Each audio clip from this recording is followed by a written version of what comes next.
മിഥിലാപുരിയിലെ ജനകരാജാവിന് മണ്ണിൽ നിന്ന് ലഭിച്ച പുണ്യമായിരുന്നു സീത. സ്നേഹനിധിയായ മകളായി, മിഥിലയുടെ രാജകുമാരിയായി സീത വളർന്നു.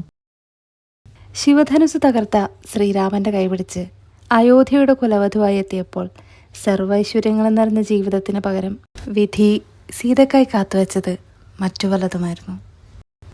14 വർഷത്തെ വനവാസത്തിനായി ശ്രീരാമനൊപ്പം യാത്രയാവുമ്പോൾ തൻ്റെ കൊട്ടാര സുഖങ്ങളെ പുഞ്ചിരിയോടെ ഉപേക്ഷിച്ചു.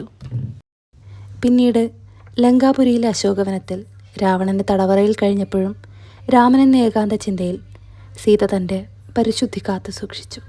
ഒടുവിൽ അഗ്നിശുദ്ധി വരുത്തി അയോധ്യയിലേക്ക് തിരിച്ചെത്തിയപ്പോഴും ലോകത്തിൻ്റെ സംശയങ്ങൾക്ക് മുന്നിൽ രാമന് സീതയെ ഉപേക്ഷിക്കേണ്ടി വന്നു. ചുരുക്കം വാക്കുകൾ കൊണ്ട് മാത്രം പറഞ്ഞു തീർക്കാനാവാത്ത സീത എന്ന ഇതിഹാസത്തെ പ്രചോദനമാക്കിക്കൊണ്ടാവട്ടെ ഇന്നത്തെ സൃഷ്ടി.